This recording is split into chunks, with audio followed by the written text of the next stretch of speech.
Hola, buenos días a todos. Soy Nuño Rodrigo, soy subdirector de 5 días y redactor jefe en El País.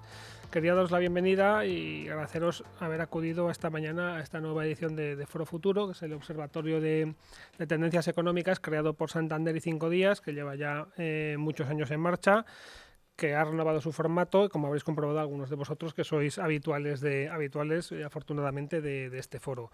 Hoy vamos a tratar de un asunto que no es la primera vez que tocamos, pero creo que no se habla lo suficiente. Es la jubilación del baby boom, implicaciones y soluciones para el sistema de pensiones. El arranque precisamente habla de demografía. La demografía es muy tozuda, es muy obstinada, más que cualquiera de nosotros. A medida que se jubilen más personas de la generación donde más se expandió, donde más creció la población, en paralelo va a reducirse el número de trabajadores que tiene que financiar esta pensión. Es una brecha que puede durar unas 2 décadas y que contribuye a que el gasto en pensiones bata récords un mes tras otro. Esto tiene otro motivo, la revalorización ligada al IPC para mantener el coste, el poder adquisitivo de los pensionistas ha llevado que en algunos ejercicios la subida de las pensiones ha sido muy elevada, el 8,5% en 2023, por ejemplo. Y un tercer factor, que es que las personas que se jubilan tienen, por suerte, bases de cotización más altas de las que tenían las personas que fallecen, con lo cual la pensión media aumenta. Es un tema muy importante. En los foros económicos como este hablamos mucho, pero es políticamente y socialmente espinoso. Quería hacer referencia a unas jornadas de hace poco, que organizadas también por 5 días, Ángel de la Fuente, hizo una reflexión que me pareció muy interesante, brillante, con un punto de provocación. Decía, el sistema de pensiones no corre riesgo, no se preocupen. Ahora bien, lo que corre riesgo es todo lo demás que puede estar en riesgo para financiar o para mantener el sistema actual de pensiones. Hay muchas recetas, ninguna gratis, ninguna carece de efectos secundarios, aumento de cuotas, subida de impuestos, financiación con deuda, cambios en la revalorización, siempre hay un contrapeso, no hay una bala de plata y es un esfuerzo, un reto a nivel de país. Entonces, bueno, estamos aquí con vosotros para debatir cómo hacer frente a este reto de futuro, que es crítico, como digo, al menos hasta 2050 hay un gap demográfico que hay que paliar. Pues estamos aquí, empecé por mi derecha, Javier Díaz Jiménez, eres profesor de Economía y titular de la cátedra COBAS AM sobre ahorro de pensiones del IES. Buenos días y bienvenido. Buenos días, ¿qué tal? A mi izquierda, José Ignacio Conde Ruiz, economista, catedrático de la Universidad Complutense y subdirector de CDA. Buenos días y bienvenido. Buenos días. Y Santiago Carbó, director de Estudios Financieros de Funcas y catedrático de Economía en la Universidad de Valencia. Buenos días, bienvenido. Tenemos un poco más de una hora para debatir, no me extiendo más. Como os he dicho antes, cuanto más espontáneo y mayor diálogo entre vosotros sea, más natural va a ser el debate. Sí quería lanzar una pregunta un poco, primero, ¿qué se espera en términos de población, de población en edad de jubilación, de la generación del baby boom y cuáles son las perspectivas de aquí a 2050? Bueno, pues la generación más numerosa de españoles nació en 1977, hoy tienen 47 años, han cumplido 47 años en 2024 y van a cumplir 67 años, que es por ahora la edad de jubilación normal, en 2044. Con lo cual nos quedan 20 años que son críticos para el sistema, donde, como has dicho, cada año se va a ir jubilando más personas, cada año van a ir entrando en el mundo laboral menos personas y además de eso van a pasar dos cosas más con toda seguridad, que van a aumentar los derechos pensionables porque las carreras de cotización son más largas, por la transición educativa que hace que los sueldos también hayan sido más altos. Y la otra que no has dicho es que va a aumentar la esperanza de vida. Si sigue aumentando la esperanza de vida, el coste de cada pensionista para el sistema pues va a ser más alto. Hace un par de semanas actualicé los números, en fin, y haciendo unos cuantos supuestos en fin, algunos un poco heroicos, de prorrogar lo que ha ido ocurriendo en los últimos 10 años. El gasto en pensiones en jubilación, que si incluyes viudedad y complementos a mínimos, es aproximadamente 100.000 millones, en números redondos, ¿vale? Es la mitad de los gastos de la seguridad social. Pues se van a duplicar, esencialmente, de aquí en los próximos 20 años, ¿no? En euros de hoy serán el doble de lo que son hoy. ¿Y qué va a pasar? Y entonces la pregunta sobre todo es, bueno, y eso va a pasar, en fin, de todas, eso es mucho mejor que cualquier otra alternativa que exige que, ¿no? Gran drama social, ¿no? que las, en fin, hay pandemias y guerras nucleares y otra serie de grandes tragedias, porque si no, si seguimos avanzando, si el tiempo pasa, si vamos cumpliendo años todos, y ojalá sea así, pues va a pasar eso. Y ahora la gran incógnita es qué va a ocurrir con los ingresos, ¿no? Y ahí yo soy absolutamente escéptico. O sea, nadie sabe, sobre todo por la parte de la productividad, no sabemos qué va a ocurrir con los ingresos. Y podemos hacer los supuestos que uno quiera sobre la tasa de crecimiento del Producto Interior Bruto, sobre la tasa de crecimiento de la productividad, sobre la evolución del empleo, sobre lo que... Para mí la incertidumbre sobre ese dato es muy alta. Y alguien que siga confiando en las pensiones, bueno, pues lo único que está haciendo es que tiene mucho riesgo, porque los gastos, si los gastos van a duplicarse de aquí en los próximos 20 años y de los ingresos hay mucha incertidumbre, pues esa es la incertidumbre que tú tienes, ¿no? Cuando confías exclusivamente, cuando dejas tu jubilación en manos del sistema público de reparto español y eliges no complementarla con ahorro complementario capitalizado, ¿no? que es lo que ocurre, por cierto, en todos los países de nuestro entorno, sin excepción. España está siempre en el último lugar en cuanto a ahorro complementario para la jubilación, en cuanto a fondos capitalizados, en cualquier sistema de forma que se organicen, tanto planes de empleo como planes personales. Gracias. Sí, bueno, yo digamos que el debate yo creo que un poco, creo que artificialmente se ha centrado en los baby boomers, pero también lo ha dicho Javier antes. Es decir, yo ahí, cuando veo lo que pasa en el gasto en pensiones, hay como una parte que yo la veo, digamos, entre comillas, justificada de aumento del gasto, y es que, claro, si hay más personas que se van a jubilar, uno debería gastar, hay más jubilados, uno tendría que gastar más en pensiones, y entonces esto sería como el enfoque de los baby boomers. Pero hay otra parte que intentamos esconder debajo para no argumentar, que tiene que ver con ese aumento del gasto que viene de no querer adaptar un sistema de pensiones diseñado para que te mueras a los 78 años a los aumentos que decía Javier de la esperanza de vida.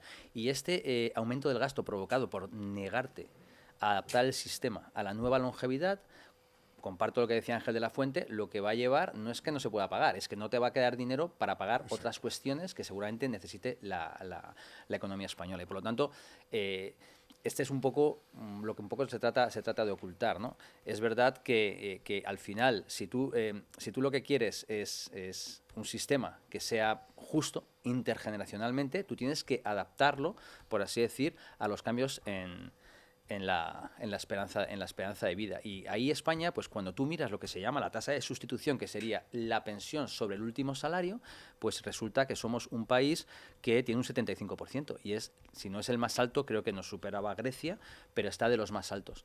Y por lo tanto, ahí es lo que va a hacer que tengas un focal point de que todo el gasto va a ir destinado a las pensiones, cuando, desde mi punto de vista, hay otros usos de esos recursos más justos. Decía Javier con los ingresos, es verdad, no sabemos mucho lo que va a pasar con los ingresos. Lo que sí que sabemos es que si ahora mismo hay prácticamente 3 personas pagando una pensión, digamos que en el 2050 habrá más o menos 1,5 personas, y por lo tanto, si tú quieres garantizar, por así decir, la sostenibilidad, tú deberías seguramente aumentar las cotizaciones, pero es que ese aumento de ingresos que a lo mejor lo necesitas, imagínate que si alguien diría, bueno, pues vale, aumentamos las cotizaciones y lo pagamos. Ya, pero ¿por qué ese aumento de ingresos que voy a llevar, porque aumenta la productividad, por qué tengo que destinarlo a algo que yo me he negado a adaptar un sistema a la nueva longevidad? ¿Desde cuándo eso es prioritario por encima, a lo mejor, de la vivienda, por encima de la educación, por encima del I+D? ¿Quién ha decidido que sí, que todo lo que se ingresa va a las pensiones? Y yo creo que ese es el error de la última reforma de pensiones, que ha generado una cláusula, que luego entraremos en ella, básicamente una cláusula que se va a activar seguramente en el año 2025, porque ya nos han dicho que el gasto en pensiones, Javier ha dicho que duplicará, el Aging Report más o menos yo creo que llega a las mismas conclusiones, ellos dicen que llegará al 17,4% en 2050, que el gasto medio en pensiones, que decíamos en la última reforma que tendría que estar en el 15% en media, que ¿quién ha dicho que sea el 15%? Va uno a Bruselas, dice que es el 15% y ya es el 15%. ¿Dónde está el análisis intergeneracional para decir que es el 15%? Igual es el 15,5% o el 14,5%. Nos falta que nos diga lo que va a pasar con los ingresos, y si resulta que sobrepasa esa cláusula, pues habrá que decidir si se adapta el sistema a la nueva longevidad, que es el camino que deberíamos haber cogido y deberíamos coger en el futuro, o seguimos subiendo sin edie cotizaciones, las seguimos subiendo, que en un país donde ya la tasa de desempleo es muy alta, sobre todo la juvenil, los jóvenes tienen muchos problemas, tú sigues subiendo las cotizaciones, pero es que si uno lo piensa fríamente para que veamos lo desenfocado que está todo el debate en este país, es que esa garantía de la sostenibilidad, que es vía subida simplemente de cotizaciones sin impuestos, que va a ir destinado a los mayores, le llamamos mecanismo de equidad intergeneracional. Es que es como que, vamos a ver, es que no le llames equidad intergeneracional, por lo menos sé honesto y llámale, yo qué sé, mecanismo para que vaya todos los aumentos de ingresos a los mayores, llámalo así, por encima del resto de... Pero ya intentamos hasta inventar nombres porque somos conscientes de que políticamente es lo que funciona y yo creo que aquí vamos a estar seguramente de acuerdo todo lo que hay que hacer en términos económicos. Yo también reconozco que si fuera político no sabría qué hacer porque ese es otro tema, ¿no? Que tiene que ver con ganar elecciones. Pero yo creo que a nivel económico un poco esta es un poco la reflexión. Hay que adaptar el sistema de pensiones a la nueva longevidad porque si no todos los aumentos de ingresos que vamos a tener van a ir destinados a cosas que desde mi punto de vista hay otras mucho más justas teniendo en cuenta la equidad intergeneracional que a eso. Muchas gracias. Bueno, lógicamente estoy fundamentalmente de acuerdo con todo lo que se ha dicho, ¿no? Evidentemente tenemos un problema muy grave, ya está muy estresado el sistema público de pensiones en nuestro país y es probablemente el reflejo, no es el único, pero es el reflejo como más marcado, ¿no? de no haber hecho probablemente alguna de las tareas fundamentales para que la economía española pues, pueda ser más eficiente, más productiva y al final bueno, pues, se va arrastrando en determinados sitios y al final donde probablemente se ha generado una tensión más preocupante y una situación en la que hay más dudas sobre la sostenibilidad es en el sistema público de pensiones.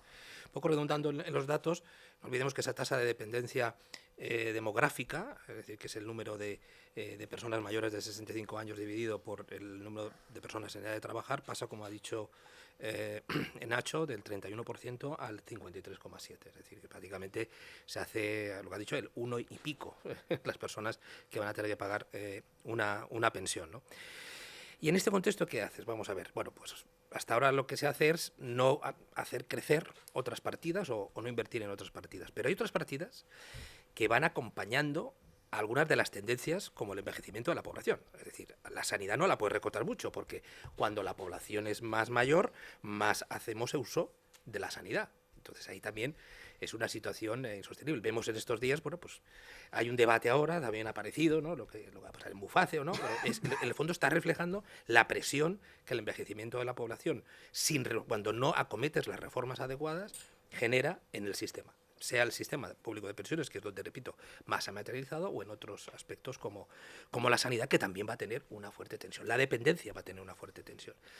Y bueno, y como bien señalan en su libro Nachi, ¿dónde están los jóvenes? Aquí supongo que hablaremos de ellos, ¿no? Porque claro, ellos lo que habrían necesitado, vale, podrían haber aguantado una situación no muy conforme de aumento de las pensiones, porque no olvidemos que el poder adquisitivo de los pensionistas es el único que se ha mantenido a pesar de la crisis financiera y a pesar de la pandemia, a pesar de la inflación, a pesar de todo lo que nos ha venido.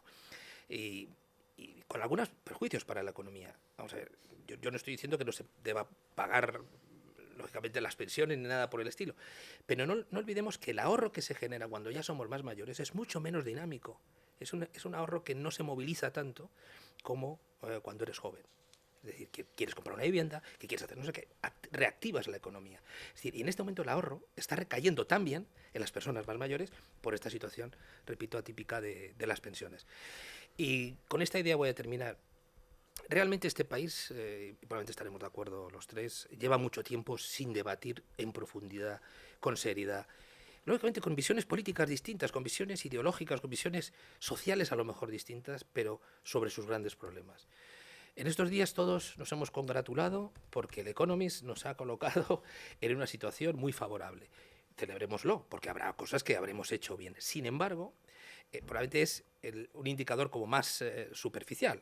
Es decir que refleja un poco lo que está ocurriendo pues, en los últimos meses, en los últimos años, ¿no?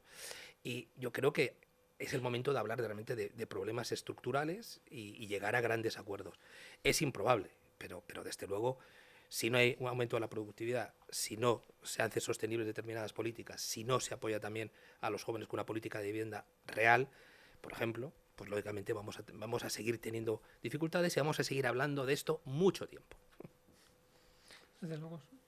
Bueno, sí, yo en realidad Estoy de acuerdo en casi todo lo que has dicho. En Santiago nunca hemos debatido en serio sobre las pensiones. Yo llevo, no sé, 20 años, 30, en fin, que no quiero acordarme todos los años. Pero ese debate, el Pacto de Toledo lo ha escamoteado absolutamente, lo ha escondido debajo de la alfombra.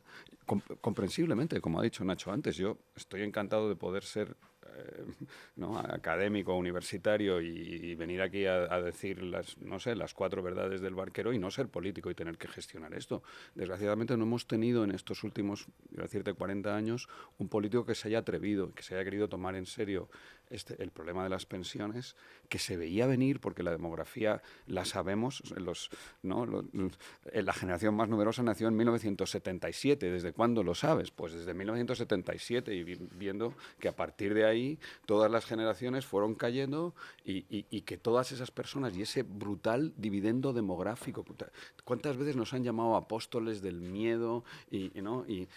Pero esto no ha pasado, mira, no ha pasado por 2 razones, porque vinieron 4,5 millones de españoles en la época en la bonanza, que no sé si fue falsa y o ahora verdadera, están viniendo, y siguen viniendo, y eso retrasó lo que en los años 80 ya se veía que la demografía, que el sistema español estaba razonablemente ajustado, con las cotizaciones y las pensiones, los derechos pensionables, a la demografía de 1975, pero que eso se había terminado y le ha ocurrido al sistema de reparto español, desde un punto de vista demográfico, lo peor que le puede ocurrir a un sistema demográfico, que es que tengas un baby boom seguido de un baby crash. Y entonces, lo que es un dividendo demográfico se te vuelve una boina de plomo, se te vuelve literal ¿no? Se te vuelve una penalización brutal cuando esas generaciones del baby boom se jubilan. Y ahora hay que pagarles las pensiones. ¿Con quién? Con salarios de 1.000 euros, porque si ahora y esto no sé si está en el libro de Nacho, yo cada día que pasa voy a proponerle a Nacho que escribamos, que me admita, y a su hija que me admitan como coautor para la siguiente generación, para la siguiente edición, porque me están convenciendo, ¿no? Lo que no es sostenible con sueldos de 1.000 euros, lo que es inconsistente es el fracaso escolar que tenemos, los resultados de PISA que tenemos, los sueldos que tienen los jóvenes de 25 a 35 que tenemos, y tener que mantener este estado de bienestar no es sostenible. Y lo peor que estamos haciéndole a nuestros jóvenes 2 cosas. Primero, no tenerlos, que eso ya es una verdadera faena, porque eso ¿qué hace? Que la edad del votante mediano en España pues sea más de 50 años. Y eso captura completamente la sociedad. No les hemos tenido y luego no les estamos educando.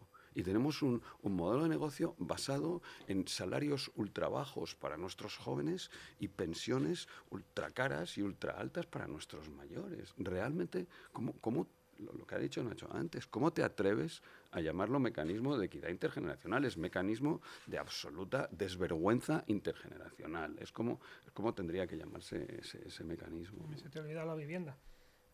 Sí, efectivamente. El que puede ahorrar lo poco que ahorra. Efectivamente, tienes toda la razón. ¿Cómo les vamos a pedir a nuestros jóvenes que después de gastarse el 60, el 70, en fin, con el salario que tienen, después de la educación que le estamos dando, lógicamente tienen el salario que tienen, el que corresponde a ese nivel de educación, y encima les obligamos a pagar los alquileres o los servicios de vivienda al precio que los tienen que pagar, pues tú dime.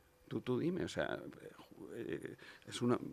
eso todavía cuestiona más la sostenibilidad del estado de bienestar español. España, ¿qué necesita? Necesita un milagro. Lo que tenemos que hacer todos es ponernos a rezar, ¿no? a todas las confesiones. No estoy haciendo propaganda de ninguna, ¿no? Porque necesitamos un verdadero milagro para que en los próximos 20 años sigamos teniendo el estado de bienestar al que estamos acostumbrados y el estado de bienestar que nos merecemos, ¿no? Que no deje a nadie detrás, que integre a todo el mundo y que realmente se preocupe de los más vulnerables, que hoy no son en España los mayores. En fin, dicho sea con todo mi cariño, son los jóvenes, ¿no? Y realmente deberíamos de preocuparnos mucho más con ellos. Y el destino de esos alquileres son para los mayores. Es decir, ese aumento de que tienen el 60% de la riqueza. Exacto. Nuevo desvío de rentas. O sea, entonces fíjate, o sea, no es que sea una estafa, es que hay una conspiración. O sea, una conspiración a lo mejor es involuntaria. No sé si es por maldad o por ignorancia, eso nunca se sabe, ¿no? Pero terminas en una sociedad que penaliza brutalmente a los jóvenes, ¿no? Y ¿sabes lo que va a conseguir? Que se vayan, porque les estamos echando, porque este país va a ser inhabitable. Esto, otra novela que podíamos escribir, no es un país para jóvenes, ¿no? España no es un país para jóvenes ahora mismo. Pero sin embargo, Javier, ha aumentado, el saldo migratorio está siendo brutal, es decir, estamos sustituyendo, probablemente se están yendo españoles de nacimiento, lo que sea, que están viniendo. Pero Santiago, eso es por lo trágico que es el mundo en general y sobre todo nuestro jardín de atrás, que es África, que es el norte de África, ¿no? África subsahariana. Viene sobre todo de Hispanoamérica.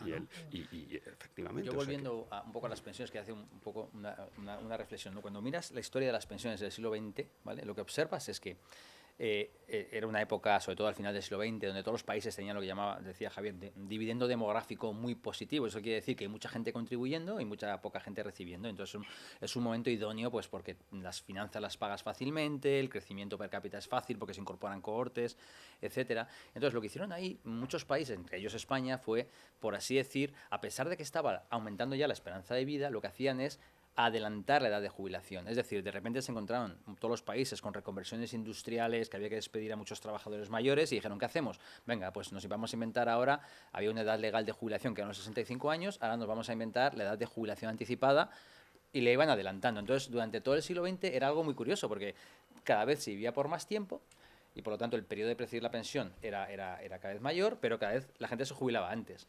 Pero más o menos como había dividendo demográfico positivo, a pesar de que nosotros ya decíamos, oye, que esto va a ser, esto llegará un momento en el que no, pues digamos que todos los países ahí pues seguían haciendo esto, ¿no? Yo hacía un poco el símil, ¿no? De joder, si cada vez vivimos por más tiempo y nos jubilamos antes, llegas al extremo de que en nuestra época decíamos, ¿no? Que hay gente que decía, yo quiero morirme joven para dejar un bonito cadáver, un poco las discusiones que podíamos tener cuando éramos jóvenes, y otros decían, no, yo quiero vivir de mis padres hasta que pueda vivir de mis hijos, ¿no? Pues estábamos yendo a esto, ¿no? Pero el siglo XXI ya yo creo que todos los países se dieron cuenta, oye, esto tiene un límite y todos los países empezaron a hacer reformas, por así decir, pues para intentar adaptar el sistema de pensiones a esta nueva longevidad que es un poco lo que estaba llevando a lo que estábamos viendo. Y España hizo sus reformas, porque Zapatero alargó la edad de jubilación de 65 a 67 años, que dicen algunos que eso le costó las elecciones, no lo sé, pero digamos que lo hizo, y luego incluso Rajoy después introdujo, es verdad que no lo llegó a aplicar, un factor que le llamó de sostenibilidad, que eso sí que era un factor que era de sostenibilidad, que básicamente lo que decía es que se aumentaba la esperanza de vida, automáticamente, como vas a vivir por más tiempo, la pensión se tenía que ajustar a la baja, y si tú querías evitar esta caída en la pensión inicial, pues podrías trabajar más para compensar, pero era un factor que era simétrico, es decir, que si por un casual la gente empieza a morirse antes, te da una pensión más alta, ¿no? Pero digamos que a mí lo que me ha roto completamente los esquemas es que yo creo, y había que revisar algún país quizás por ahí, yo creo que España es el único país de todos los países desarrollados que ha llevado a cabo una reforma de pensiones en el siglo XXI, no, en el siglo XX lo hacían todos, que ha dado como resultado un sistema de pensiones más generoso y que da derecho a un mayor nivel de pensiones. Y esto al final es justo ir en la dirección contraria, es decir, no es que lo ha adaptado a la nueva longevidad, es que lo ha hecho como que le da igual a la longevidad. Y te pongo dos ejemplos. Ha quitado ese factor de sostenibilidad que había introducido Rajoy en la anterior reforma, y luego ha decidido que ahora la edad para calcular la pensión, en vez de seguir la tradición española, que si nos acordamos en los 80, tu pensión era igual a tus 2 últimos años, que ahí gracias a que Joaquín Almunia, que era el ministro de Trabajo, le montaron no sé cuántas huelgas generales, ahora dicen que es la mejor reforma, pero es que eso lo que estaba llevando es que le decías a tu jefe, mira, págame más por aquí, que yo te lo devuelvo por allá, entonces si tú me estás pagando más, yo luego tengo una pensión más alta para el resto de mi vida. Solo eran 2 años con los que se calculaba la pensión. De 2 se pasó a 8 con Joaquín Almunia, tras unas huelgas generales. Aznar lo pasó de 8 a 15 años con su reforma y Zapatero lo pasó de 15 años a 25 años. Pues ahora nadie se ha preguntado por qué se ha pasado de 25 años a 29 años pudiendo eliminar los 2 años peores. Pero esta fórmula, ¿qué genio se le ha ocurrido esto nuevamente? Y es porque si tú haces bien los cálculos, si tú le amplías 4 años hacia adelante y le quitas 2, das más gasto en pensiones, porque podrías decir, venga, vamos a hacer de 25 a 29. No, es que no sale menos gasto, ¿no? Entonces, digamos que la reforma va en esa dirección de, no es que te niegues a adaptar el sistema de pensiones a la nueva longevidad, es que encima lo estás haciendo todavía más generoso.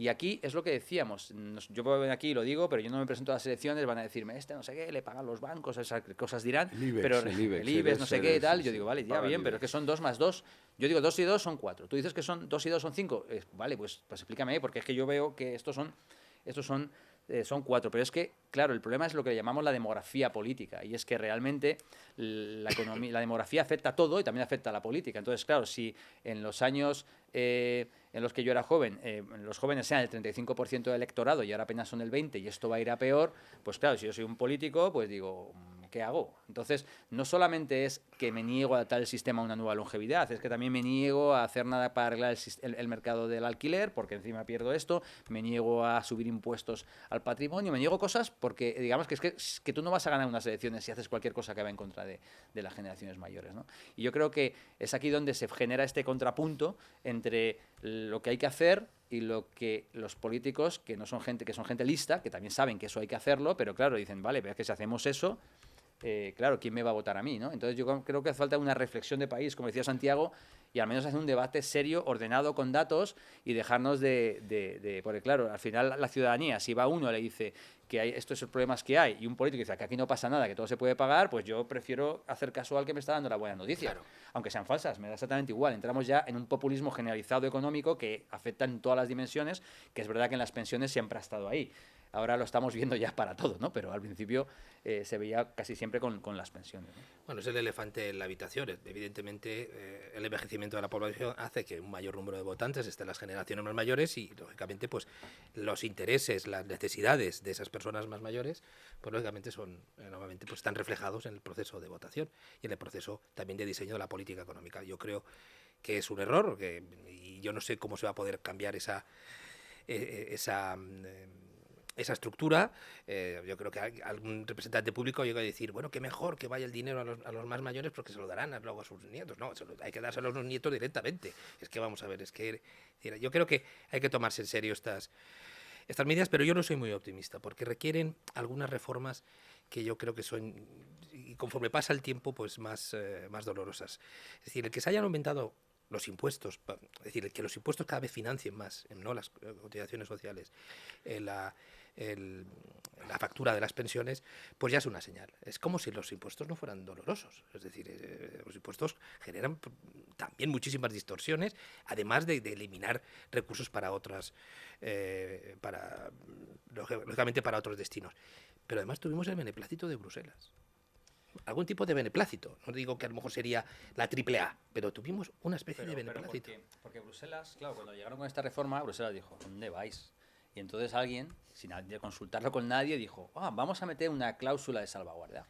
Y entonces, claro, porque Bruselas dijo, esta reforma va en contra de todas las reformas que se han hecho en todos los países. Entonces lo que dijeron es, bueno, vamos a inventarnos que yo también esa fórmula, pues no la llevo, es como, yo qué sé, alguien divino le dijo, esta es la fórmula. Y les dijeron, mira, si el gasto en pensiones, ¿vale?, desde este año hasta el 2050, en media, es no superior al 15%, ¿vale?, siempre que los ingresos de la reforma sean 1,3%, es decir, si los ingresos de la reforma son menos del 1,3%, tú tienes que ser menos del 15%. Entonces, si tú mantienes esta fórmula, pues digamos no tienes que hacer nada más. Pero y es que ya sabemos, porque hicimos en FEDEA y es muy fácil de hacer, que esta fórmula ya sabemos que nació, que no se va a cumplir. No sé, ahora mismo ya lo que sería, hay como dos partes. Porque claro, llegaron a Bruselas y dijeron, ¿y quién calcula esta fórmula ahora? Porque claro, hay que calcular el gasto medio sobre PIB de los próximos, desde ahora hasta el 2050, y el ingreso medio debido a las reformas de ingresos que se han hecho desde ahora hasta el 2050. ¿Quién lo hace? Entonces dijeron, venga, pues que lo haga la AIREF. Y dijeron, no, mira, la AIREF no, que hagan el Aging Report, que lo hace el Ministerio de Economía con los supuestos de la Comisión Europea, que esos hagan, por así decir, hacia dónde va el gasto. Y ya pasó un poco desapercibido. Lo que nos han dicho es que el documento que ha entregado el Ministerio de Seguridad Social en su momento, los de Bruselas han dicho, no, esto no es así. Va a llegar al 14,3, a 15,3, 15,4. Es decir, no va a llegar al 15 como decíais y tal, va a llegar a más. Ya nos lo han dicho. Y ahora falta que se reúnan los de la AIREF y hagan el mismo ejercicio para los ingresos. Entonces, si ellos dicen que los ingresos de gastos, el incremento en los impuestos tiene que estar muy por encima del 1,3% para que te pasen que no haya que hacer nada, pero sabemos que va a estar por debajo. Por lo tanto, seguramente por abril, mayo dirán, esta cláusula que alguien firma en Bruselas no se va a cumplir. Y ahí automáticamente habrá que hacer lo siguiente. Primero habrá que buscar un consenso para adaptar el gasto, ¿vale? Porque tienen que buscar ese consenso. Pero Bruselas, que no es tonta, dijo, vale, pero si no encontráis un consenso, entonces automáticamente seguirán subiendo las cotizaciones de todos los trabajadores, afectando principalmente a los jóvenes, y a este mecanismo automático de subida de cotizaciones, es lo que Javier le ha llamado antes, ¿no? El mecanismo no sé cómo lo has llamado, pero me ha gustado mucho, contra los mayores, a favor de los mayores, ¿no? Exacto. Y entonces, pero yo sí que soy optimista. ¿Sabes por qué soy optimista? Pero esta ha sido la estrategia del despejar el balón para adelante. Hasta, como tú dices, hasta que, bueno, puede ser mayo, abril o cuando fuera. Cuando vuelve a caer, ¿qué hacemos? Cuando vuelve a caer. Ese es el problema. Es decir, que hasta ahora la estrategia ha sido totalmente cortoplacista, porque probablemente ya los números no le dan para nada. Es decir, que, y este es otro de los problemas, si tú no tomas una visión de luces largas y piensas, el sistema de reparto es el único posible, ahora es que los planes de empleo de las empresas, ¿no? Es decir, vale, ¿eso va a funcionar? ¿Eso va a aportar algo? Se aporta por lo menos la capitalización. La capitalización lo bueno que tiene es que da más recursos. Es decir, aumenta los recursos en el sistema, cosa que el reparto no. El reparto no es lo mismo. Entonces, ¿va a haber apetito para eso, para hablar del tema, por ejemplo, de capitalización? ¿No? ¿Va a haber apetito para aumentar la edad de jubilación? Pues a lo mejor un poco. Es que ¿sabes lo que pasa? Que ha habido una estrategia ya diseñada para hacer ver que la capitalización es enemiga del reparto, cuando son íntimos amigos. No, se pueden combinar. Son íntimos Se amigos. pueden Entonces, pero entonces lo que dicen son íntimos amigos Para porque complementar. porque uno invierte en capital humano, que es el de reparto, otro invierte en capital físico, que es el de capitalización. ¿Y cómo se crece? Con capital humano y con capital físico. Por lo tanto, una combinación sería, como así decir, el portfolio óptimo, ¿no? Como tú bien sabes. Lo que pasa es que se empeñan en hacer que son enemigos. Son enemigos porque así, cuando votes, solo vas a querer... capitalización es ultraliberal. Sí, También. Pero es verdad que una política a futuro es el famoso Pilar 2, el fomento de los planes de empleo, es algo de lo que se ha hablado mucho. Y de hecho, fíjate, el sector de la construcción, que yo el otro día estuve mirando, han hecho una cosa increíble. O sea, yo es que, porque a veces pensamos en la construcción como algo poco moderno y tal, y son los más modernos de este país. O sea, el sector de la construcción lo que ha hecho ha sido, en la última subida salarial, cuando tenían que decidir cuánto subían de salario, no me sé los números exactamente, pero si habían pactado un 4%, alguien les dijo, oye, y si en lugar de subir esos salarios un 4%, un punto de esa subida, la meto en un sistema de capitalización, una cuenta de empleo. Esa subida como es para toda la vida. O sea, ya siempre que trabajes va a ir un punto, porque como no te han subido el salario y luego las subidas se hacen sobre las subidas... Pero entonces, eso es una reforma de las remuneraciones sí, pero, del trabajo. pero han aprovechado esto y ahora ya han jubilación. recaudado, me parece que 250 millones así, boom, porque no sube el salario. Lo han pactado con los sindicatos, ¿eh?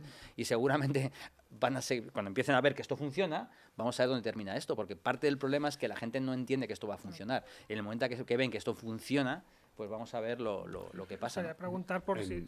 Mira, no. En realidad, lo que hace falta... O sea, hay dos reformas que son muy fáciles que van por este camino y que no cuestan un céntimo. Lo primero de todo, tenemos que acabar con contingencias comunes. Contingencias comunes complica mucho la manera de pensar. Aproximadamente la mitad de lo que gasta la Seguridad Social no lo gasta en pensiones de jubilación o en seguros sociales relacionados con la edad. O incluyamos ahí la viudedad e incluyamos también los complementos a mínimos, que naturalmente son un gasto propio de un sistema que es solidario y progresista como debe ser. ¿Okay? Entonces, en casi todos los sitios separan esto, o sea, porque yo los seguros sociales, ¿a mí qué? Tú puedes poner la lactancia que quieras, el ingreso mínimo vital que te parezca oportuno, cómo tienes que regular la incapacidad temporal o permanente. Todo eso no tiene nada que ver con la sustitución intertemporal de recursos, que es lo que hace un sistema de pensiones de reparto. Entonces, esa reforma lo que hace es aportar transparencia al sistema. Hoy todavía no nos hemos puesto, el diagnóstico está tan retrasado y tan mal hecho que no nos hemos puesto de acuerdo de cuál es el déficit del sistema. Y déjame que te diga el del 23. En el 23, y otra de números redondos, la Seguridad Social pagó 200.000 millones, obligaciones reconocidas por todos los conceptos, y ingresó de los ocupados, que realmente es el único ingreso propio, porque si el SEPE paga por los parados, pues eso sigue viniendo de impuestos, que es de lo que estábamos hablando antes. Pues pagó 130.000 millones.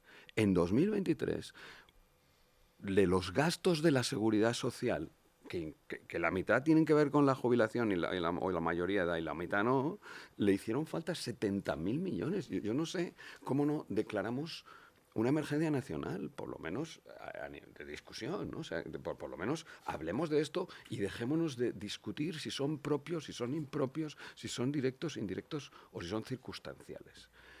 Segunda reforma trivial de hacer coste cero. El mecanismo, no es que pésimamente, orwellianamente llamado mecanismo de equidad intergeneracional, que está diseñado, ese nombre está hecho a mala idea. Esto no puede ser por ignorancia, esto es por maldad, porque si no, no te sale. ¿Okay? Ese mecanismo de equidad intergeneracional podíamos usarlo para replicar la pensión premium sueca. Se lo podíamos dar a los 20 millones de cotizantes y que lo decidí, administrado por la Seguridad Social, y que tuvieran planes individuales. Me da igual que sea el 07, el 1, el número que sea.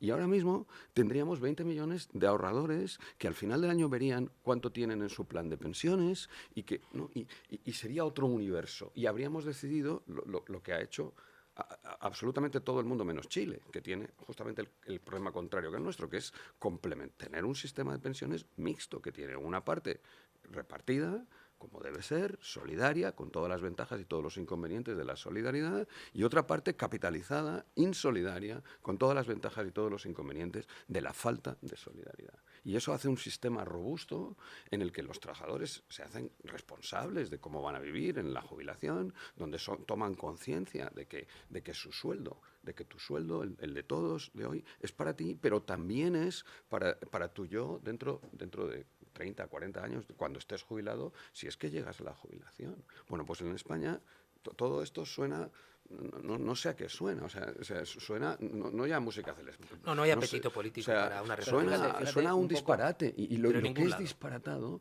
es nuestro sistema de pensiones. Si lo comparas con todos los demás, es que es muy difícil encontrar uno que esté más concentrado en el sistema de reparto, las rentas de la jubilación. Fíjate, digamos que una forma de impulsarlo, que yo no entiendo por qué no se hace, es un poco lo que hicieron los ingleses. Imagínate, por defecto, ¿no? Imagínate que yo cojo ahora mismo y digo, soy el nuevo ministro de lo que sea, y digo, todos los trabajadores de España, en la siguiente nómina, un 5% del salario se lo voy a retener y se lo voy a meter en una cuenta de ahorro de capitalización. Y luego digo, para que no os sentáis mal, si queréis llamar a este teléfono y automáticamente se os devolverá ese 5% que os ha retenido y automáticamente nunca más os lo retendremos.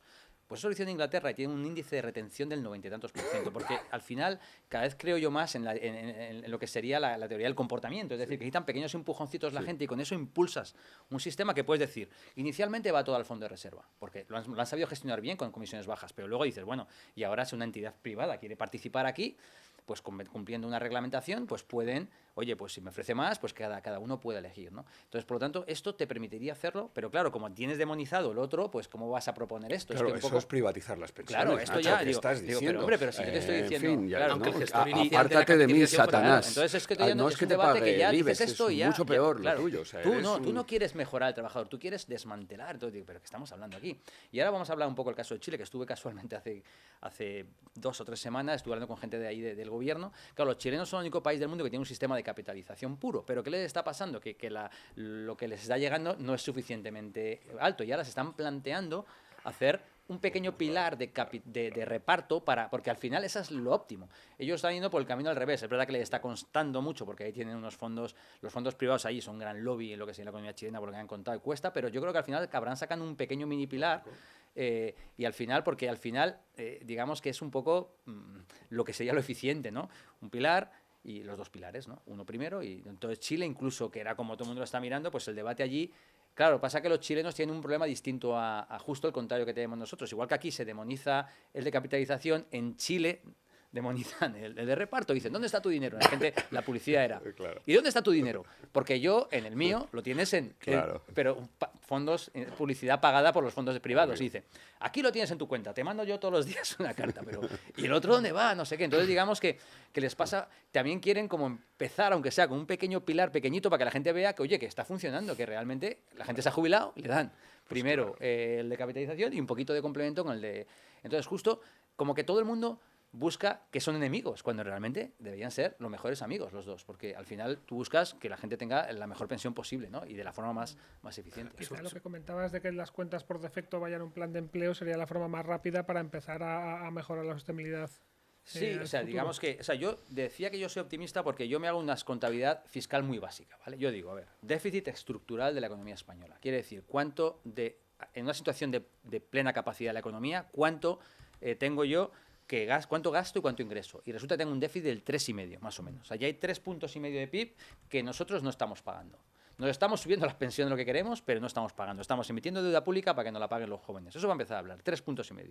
Ahora digo, ¿qué me ha dicho Bruselas? Que el gasto en pensiones va a aumentar 4,2. Ya son 3,5 más 4,2, 7 con algo. Luego voy y digo, sanidad y dependencia. En el mejor de los casos, me va a aumentar 2 puntos más el déficit.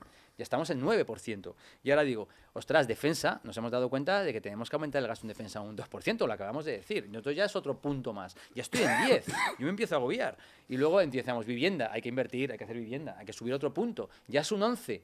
Entonces digo, tú, con todo esto por delante, me estás diciendo que cualquier aumento de ingresos que tú consigas hacer, que te va a costar mucho, lo vas a destinar a no querer adaptar un sistema de pensiones a la nueva longevidad. Me está diciendo eso frente a todo lo que tenemos aquí, que por supuesto, I+D+I, que también hay que apostar por ello, educación, que seguramente hay que mejorarla. Entonces empieza a haber muchas partidas, entonces yo digo, al final, algún político habrá que dirá, mira, lo siento, ¿sabes? Es que no tiene sentido, tengo que sacar esos ingresos que sí, que se podían destinar a las pensiones, pero no tenemos un uso mejor de esos ingresos. Y claro, ya es ahí donde yo creo que pero yo creo que eso será muchos parches. Por ejemplo, defensa, si Trump nos aprieta el zapato.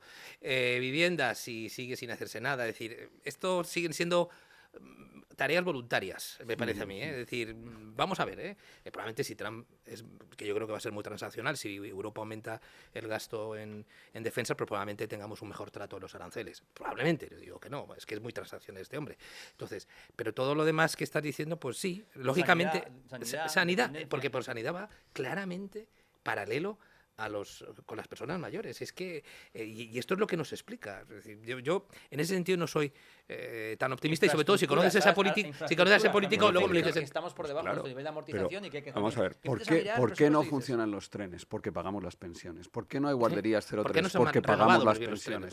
Teníamos una infraestructura ¿Por qué no invertimos más porque funcionan las pensiones? ¿Por qué las carreteras están en baches? Porque pagamos las pensiones. Y cada euro que tú pagas en pensiones lo dejas de pagar en otro sitio o se lo estás pasando a los jóvenes que no han nacido. Y luego lo que dice Javier, si tú dijeras, no, es que las pensiones las pagamos solo con cotizaciones, digo, no, pero es que un 30% o 30% ya lo está sacando de los impuestos. 70.000 millones. 70.000 millones. Ya lo está sacando. Sí, pero eso es un 30 o un 40% del gasto total. Eso me lo está sacando de los ingresos por mucho que luego les han llamado, yo qué sé, porque luego también la contabilidad es creativa. Entonces la reforma también ha llevado a encubrir un poco las cosas para que parezca, pero en el fondo ahí estás gastando de la AGE, del Estado, no son cotizaciones. Entonces cuando te dicen, no, solo cotizaciones, 130.000 que decía Javier, el resto se lo está dando. Por lo tanto, yo creo que ahí va a haber.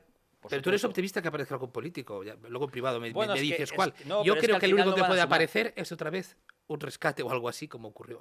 Solo tuvimos las reformas en el 2012-2013 por las sartenazos que nos vinieron por lo los que le pasó a Portugal y a Grecia. Ellos, si no suspendes, una vez que democráticamente has capturado una sociedad, porque un grupo de edad lo ha hecho, como son los mayores de 50 años en el caso de España, tienes que suspender la democracia para devolver la captura, ¿no? O sea, no sé cómo les convence, o sea, qué clase de argumento les puedes dar para que voluntariamente. Hay otro tema que también se hace aposta, porque hemos visto que hacen enemigos, porque yo lo veo, hacen enemigos al capitalización y al de reparto, pero también hacen enemigos a los actualmente jubilados con pensiones bajas que no se las vas a tocar.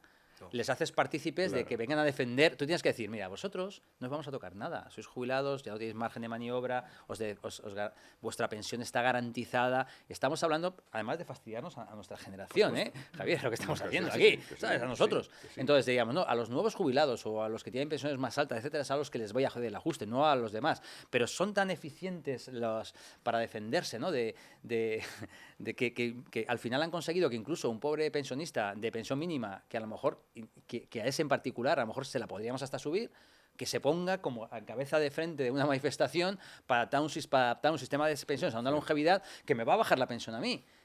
ese es el debate que hay ahora mismo. Porque es que no hay debate, porque el momento que te pones a hacer un debate un poco más quirúrgico, vamos a hablar seriamente de las cosas, se te echa todo encima. Lo que hay es demagogia. Se ha embrutecido el debate público con demagogia. Y cuando estás con estos jubilados, Javier, que tú también has tenido que debatir con ellos en programas de televisión, o sea, es que tú dices, no te das cuenta de que no va contigo, de que ese dinero que le voy a quitar a mí o a Santiago va a ir para la educación de tus nietos. ¿No te das cuenta de eso? No, porque no sé, se ponen ahí como defendiendo, digo, pero es que no se das cuenta de lo que está pasando. O sea, yendo un poco a recetas, hemos hablado de los planes de empleo y la asignación por defecto como una receta posible.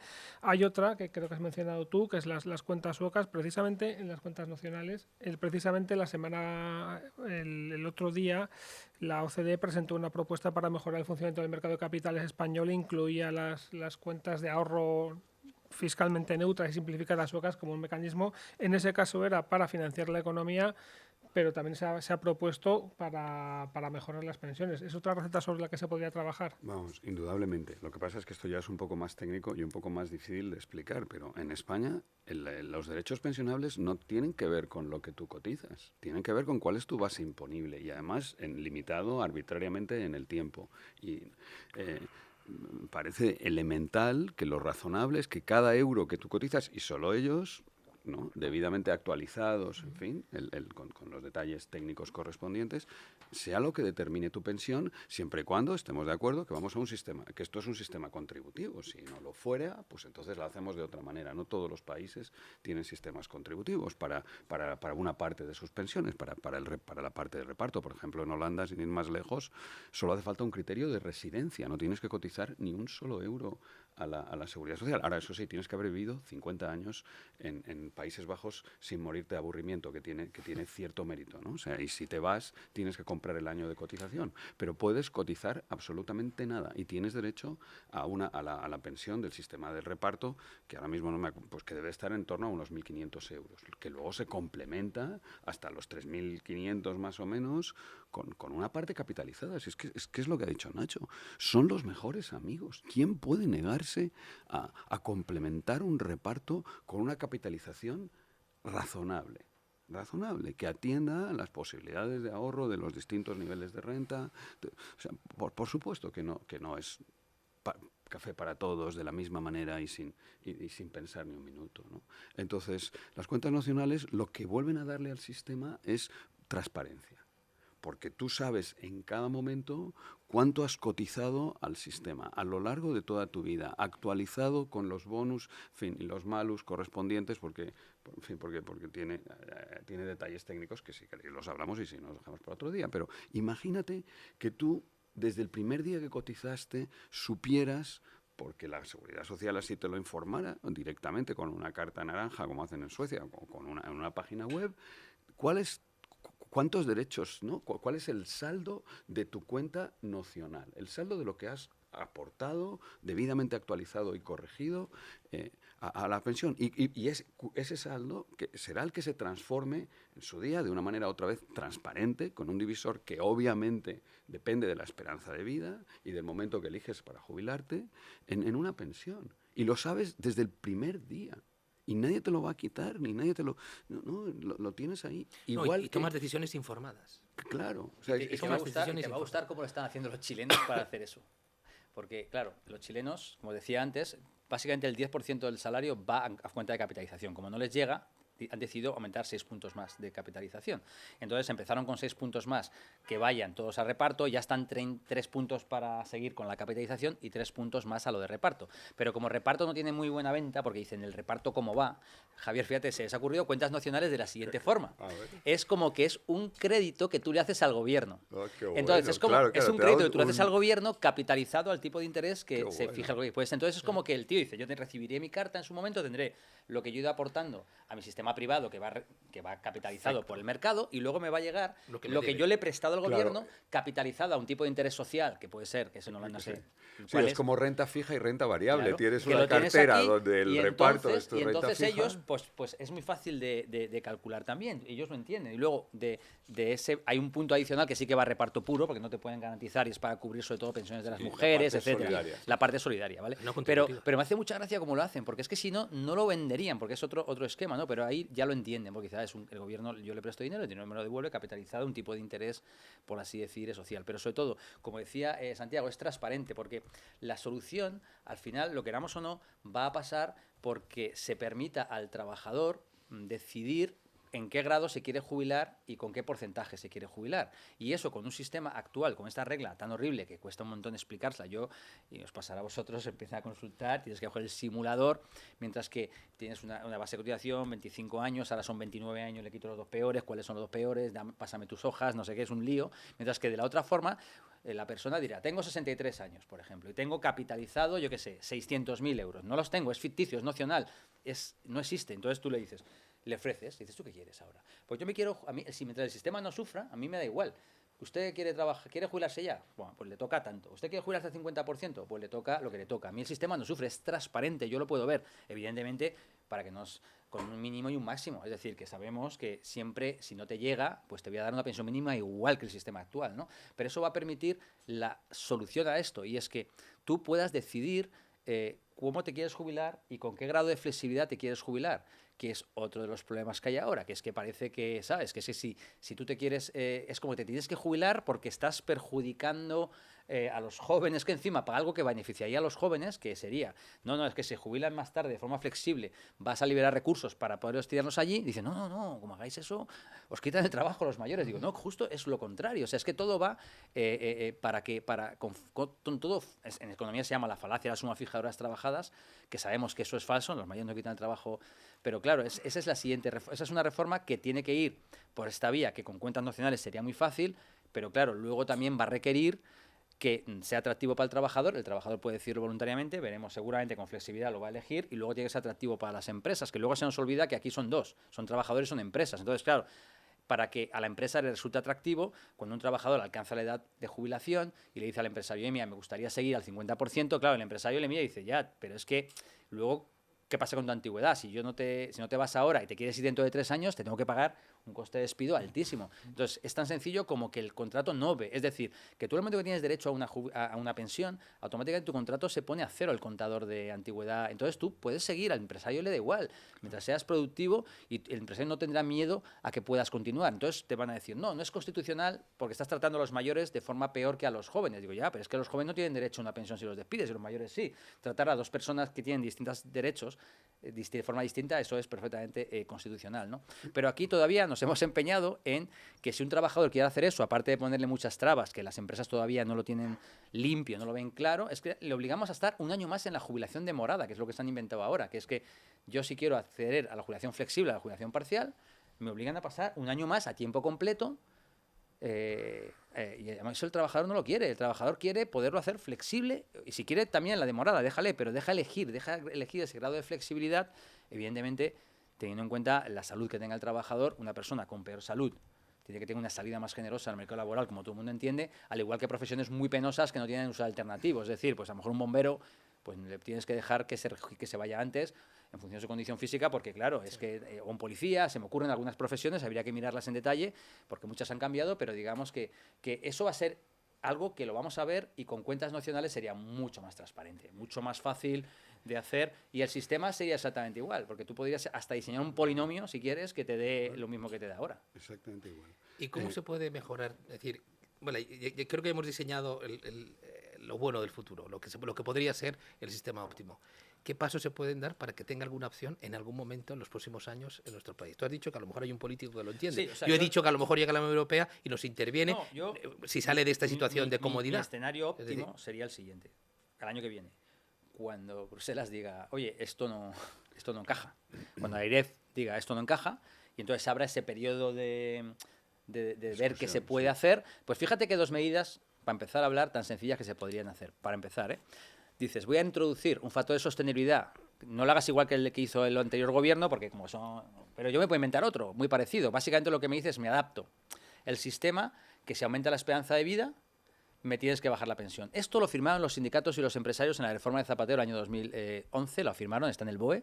Antes del 2027 vamos a desarrollar un factor de sostenibilidad que los parámetros del sistema evolucionen a la misma medida que la esperanza de vida. Y por lo tanto, le hago de forma distinta a la que hizo el anterior gobierno, para que no me achaquen aquí y tal, pero bueno, lo meto. Y luego digo, vamos a dejarnos de cosas de 29... No, toda la vida laboral, que si te lo piensas es lo que el ministro decía que iba a hacer. Entonces cojo toda la vida laboral y cojo esto. Yo, si te das cuenta, Javier, cuenta un sistema de sostenibilidad que cambia la pensión en función de la esperanza de vida y toda la vida laboral es que me facilita mucho la transición a un sistema de cuentas nacionales. Y ya con eso, el siguiente que llega hace cuentas nacionales y además digo, lo voy a hacer porque fijaos que me estoy ahorrando 1% de PIB y ese 1% de PIB que me estoy ahorrando no va para reducir la deuda, va para vivienda o va para educación, o sea, porque también los políticos tienen que vender lo que hacen. Entonces eso me parecería una propuesta de lo más razonable y que todo el mundo entendería, que es para adaptar el sistema a la nueva longevidad. A los actuales jubilados no los voy a tocar, tíos, quedaos en casa, relajarse, no va con vosotros, y yo voy y lo presento. Pero mira, un momento de oportunidad. En Suecia hicieron algo parecido. O sea, realmente nos hace falta que haya no un empujón, una crisis. O sea, realmente se tiene que producir una crisis que puede venir, que puede venir y ojalá venga de Bruselas light. No hace falta un rescate general de la economía española, que Santiago y yo somos nostálgicos del rescate. A mí no me duele nada. Bueno, no sé, Santiago, déjame que no quiero poner palabras en tu boca, es por lo que va a decir. Yo, desde luego, soy un nostálgico del rescate porque nos habría obligado a hacer los deberes antes y no habrían pasado ya 12 años, desde 2012, que es cuando nos habrían rescatado si hubiéramos cogido el tren de los rescates integrales, ¿no? Y claro, pues habríamos avanzado mucho en esto, ¿no? En Suecia, ¿qué hicieron? Tenían un pacto de Toledo, lo suspendieron. Y montaron un comité de 5 personas. Había un político de derechas, uno de izquierdas, un académico, un sindicalista, y no sé cuál era el quinto, y uno del montón, ¿ok? Y entonces te sientas, como, en fin, ya tenemos 3, solo nos faltan 2, que venga un sindicalista y alguien que represente a los empresarios. No sé quiénes somos el de izquierdas y el de derechas, en fin, da igual, nos apuntamos y haces una propuesta sensata, razonable, que puede pasar por el Pacto de Toledo después y hacerse políticamente viable. Donde realmente pero tiene que valer todo. O sea, lo que no te pueden decir es este comité de 12 sabios tiene que diseñar no sé qué cosa. No, mire usted, no sé qué cosa. No, si somos tan sabios, vamos a diseñar las pensiones, vamos a optimizar las pensiones y vamos a entender las circunstancias presupuestarias, las circunstancias políticas y eso habrá que integrarlo en algún día. Pero a lo mejor ya sabes que no hay bien que por mal no venga. Si realmente alguien, en este caso tendría que ser la IREF, que tendría que ser capaz de ser independiente de verdad, de hacer valer su independencia y contar los números como son, ¿no?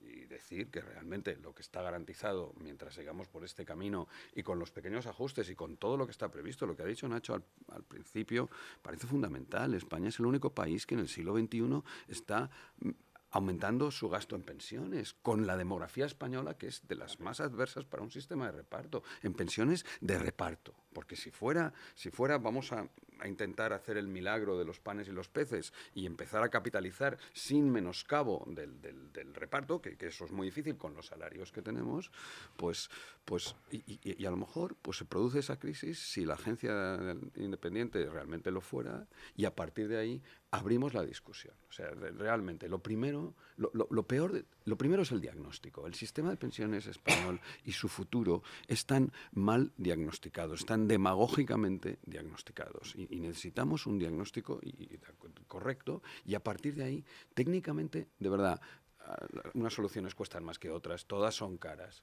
pero se puede hacer, o sea, se puede hacer progresivamente, si tenemos tiempo, si seguimos poniendo 70.000 millones y este año, pues cuando cerremos las cuentas del 24, serán 80.000 o 90.000 los que habremos puesto cuando digamos cuánto ha gastado la Seguridad Social y cuánto ha recaudado de las cotizaciones de los ocupados, que esa es la verdadera medida del déficit.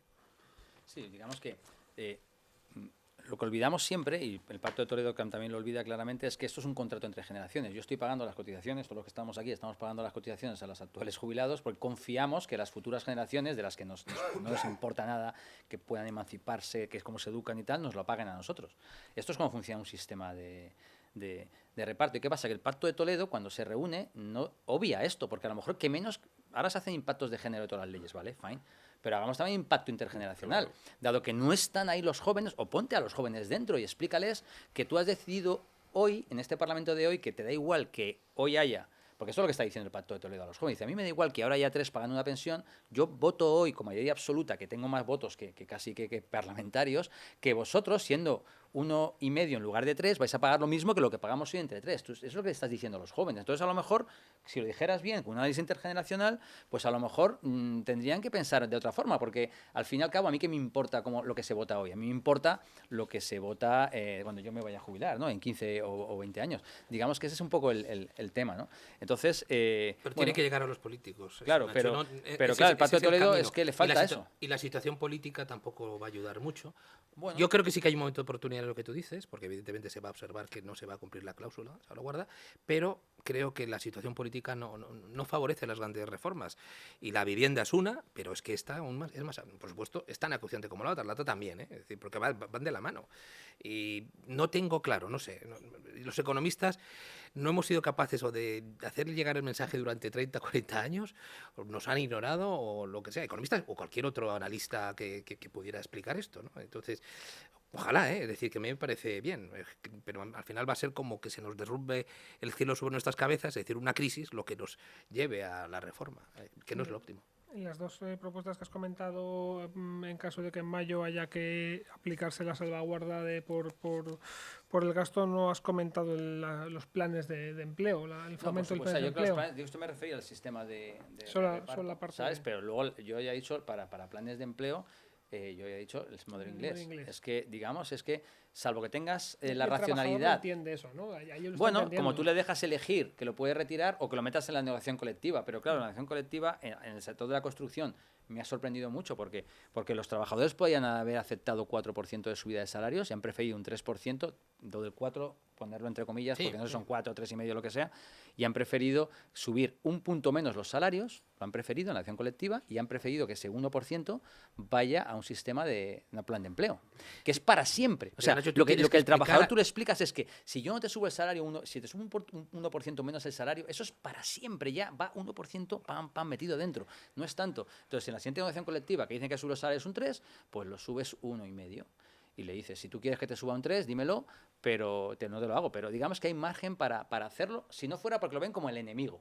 Y en el momento que porque no se explica, porque si tú explicas que un cambio en la estructura de tus retribuciones te lleva a una situación que es favorable, pues tienes que explicarlo, tienes que tener esa pedagogía. Es tuyo, eso. No es que no y te tiene que entenderlo entenderlo los agentes sociales. Pero te lo he metido ahí y dices que los agentes son más racionales de lo que el hecho de tú tener más ahorro también te va a hacer gastar más ahora. No es que estoy retrayendo recursos para ahora consumir menos y el PIB va a ir peor. Todo lo contrario, es que igual incluso va mejor el PIB. Porque el hombre dice, ostras, tengo aquí algo más ahorrado, voy a gastar un poquito más. O sea, son cosas que yo como economista no las llego a entender. Entonces pienso que tiene que ver con la política, ¿sabes? De que creen que es un debate difícil de plantear, tiene muchas aristas, sí. Enseguida me va a salir con lo otro, luego me viene el otro. O sea, hay tanta demagogia que yo creo que los propios políticos, si no es esto implica esto, no se atreven a sacar una cosa que tiene 3 implicaciones o 4 cosas, ¿no? Pero yo, a ver, yo es que creo que el camino al que estamos yendo, como decía Javier, los jóvenes se van a ir. Entonces, al final, votan con los pies. Entonces, es un equilibrio ese que los economistas no sabemos nunca. Yo, por lo menos, como economista, nunca sé lo que va a pasar. O sea, yo no sé lo que va a pasar ni cómo va a pasar y si dijera algo me equivocaría. Pero sí que somos muy buenos, yo creo, y lo aprovechamos poco en decir lo que no es un equilibrio. Una cosa no es un equilibrio, somos muy buenos en decirlo. Entonces, una situación en la que todo el dinero va a los mayores, los jóvenes no se pueden desarrollar profesional ni personalmente, y los jóvenes no son esclavos, se pueden ir, te va a llevar a una salida de jóvenes cualificados que va a hacer que eso no sea un equilibrio, porque cuando empieza a pasar esto, entonces vas a decir, algo hay que hacer, y cuando te das cuenta que algo hay que hacer, vas a empezar a racionalizar de una forma más justa el gasto público, ¿no? Y yo creo que por ahí es donde yo veo la ventana de oportunidad que les van a obligar a hacerlo. No sé si será ahora esta vez, porque a lo mejor esta vez la AREF yo qué sé lo que dirá, pero sabemos que si no es esta vez será dentro de 2 años, pero va a estar ahí. Bueno, sí. ¿Algo más optimistas entonces? No, sí, o sea que, en fin, de momento también hay un optimismo cínico que es al tran, cada año que pasa, pues en el fondo los que nos llamaban apóstoles del miedo han tenido razón. Hasta hoy hemos pagado las pensiones. No se van a pagar, y las vamos a seguir pagando con casi total seguridad. Yo creo que eso también es importante, que los pensionistas tienen que pensar que bueno, pues que una consecuencia de esa captura democrática de las sociedades, que sus pensiones están garantizadas, como por otra parte debería ser. O sea, un Estado ¿no? donde tú has estado toda la vida cotizando, pues claro que tienes derecho a una pensión que debe actualizarse como se prometió. Las promesas del Estado tienen que cumplirse. Lo cual no quiere decir que ignoremos las nuevas circunstancias demográficas. Tenemos un sistema que flota independientemente de todo, que no está vinculado a la demografía, que está malamente vinculado a la evolución de la economía, y eso no tiene por qué ser así. Mañana hoy es lunes, el martes, hoy no sé qué día es, hoy es lunes, el martes en el Consejo de Ministros podían decir a todos los españoles que aquellas personas que no hayan cotizado ni un euro, que vayan a entrar en el mercado laboral, van a tener nuevas pensiones españolas, que ya les diremos, si tienen 20 años, o sea, que les quedan 40 ¿no? Los que sean, ¿no? 47 años para jubilarse. Y apuntaremos sus cotizaciones cuidadosamente y tendrán derecho a una pensión sostenible, transparente, razonable y a una y flexible, que es justo lo que necesitamos en estas circunstancias de cambios tecnológicos, de incertidumbre máxima en todo tipo de dimensiones. Necesitas sistemas flexibles y que se adapten automáticamente a la realidad de cada momento, porque tampoco quieres estar hablando de pensiones todo el santo día y nunca terminar la discusión. O sea, en fin, nosotros, pues no, yo sobre todo... De hecho, a mí una cosa que ¿por qué eres tan crítico con la reforma? Y digo yo, pero si nosotros la reforma nos ha beneficiado. O sea, Javier, nosotros tres somos profesores de universidad, somos catedráticos. ¿Qué qué significa? Que normalmente nosotros, si la salud nos lo permite, normalmente nos jubilamos a los 70. Todo el mundo a los 70. Entonces, ¿qué ocurre? Que yo antes me jubilaba a los 70 y mi pensión era la misma. Y ahora, gracias a la última reforma, si yo me jubilo a los 70, o bien me van a subir un 12% la pensión sobre la pensión máxima, que antes no me lo tenía, o bien me van a dar porque como es jubilación demorada, me ha regalado un 12% más de pensión. La última reforma, así, y encima eso o me va a dar el premio que serían unos 45.000 euros cuando lo capitalicemos. Es decir, que nosotros lo que estamos pidiendo es algo que va contra nosotros. Es que parece encima que nosotros saquemos algo de esto. O sea, lo que pasa es que somos intelectuales, nos sentimos en la obligación de ver lo que está pasando y lo que no tiene sentido económico, sobre todo en términos de justicia intergeneracional. Y eso es un poco lo que también hay que hacer ver.